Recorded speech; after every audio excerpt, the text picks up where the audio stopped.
It is said that there may be a possibility of ending the Ukraine-Russia war with Trump's arrival.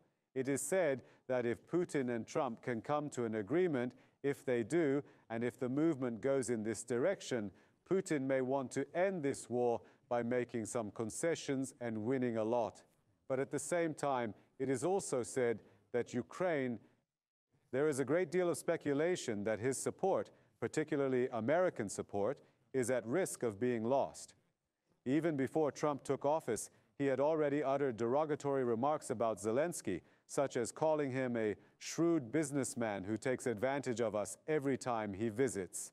It is well known that he opposes providing funding for the ongoing war in this region, and he does not make any effort to hide this.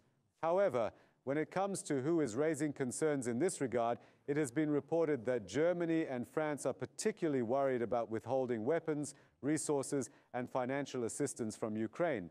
These two countries will reportedly make a final attempt to persuade Trump to support Zelensky. Should this fail, it is suggested that the United Kingdom may become more involved than Germany. It appears that Britain has taken on a responsibility to support Ukraine and continue the war effort. Failure to do so will perpetuate the Russian threat in Europe, even exacerbating it. The long-lasting impact of this war is not the only issue at hand, as there are concerns about Ukraine's inclusion in NATO.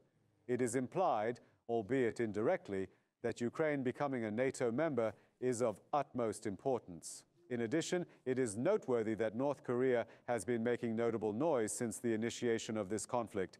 This is because it is widely believed that they have deployed troops alongside Russia on the Ukrainian front. There are even rumors suggesting the establishment of a training facility where North Korean soldiers will fight on the Russian side against Ukraine. It is said that North Korean presence and involvement in the conflict have been officially acknowledged and signed off on.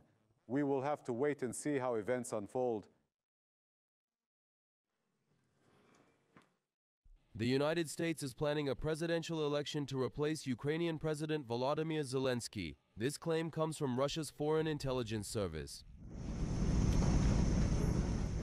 Donald Trump, who was re-elected President of the United States, had previously criticized the extent of military and financial support given to Kiev by the Biden administration and said that he could end the war in Ukraine in 24 hours, but did not elaborate. While Trump's Ukraine policy remains uncertain, a possible Ukraine plan came from the Russian Foreign Intelligence Service.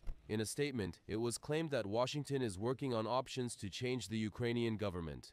Accordingly, the U.S. administration will resort to legitimate means to eliminate Zelensky.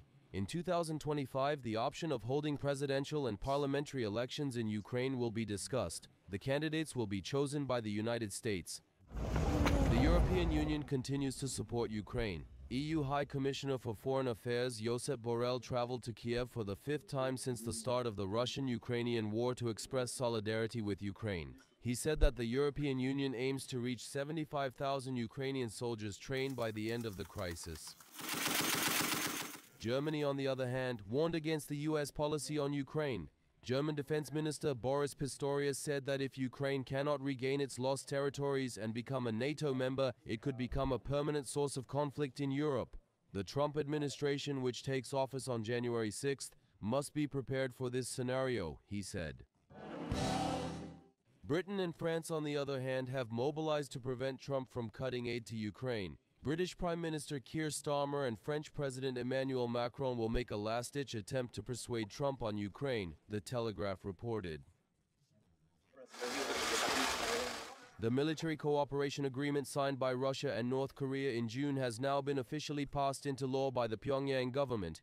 The approval of the agreement was made by the State Minister of the Interior in North Korea through a decree on Monday. The Comprehensive Strategic Partnership Agreement will come into effect once both sides exchange and ratify the necessary documents. Many have drawn comparisons between this agreement and NATO's Article 5, as it includes provisions for mutual assistance in the event of an armed attack. Critics from the United States, South Korea, and Ukraine assert that there is evidence of thousands of North Korean soldiers already positioned on the front lines in support of Russia.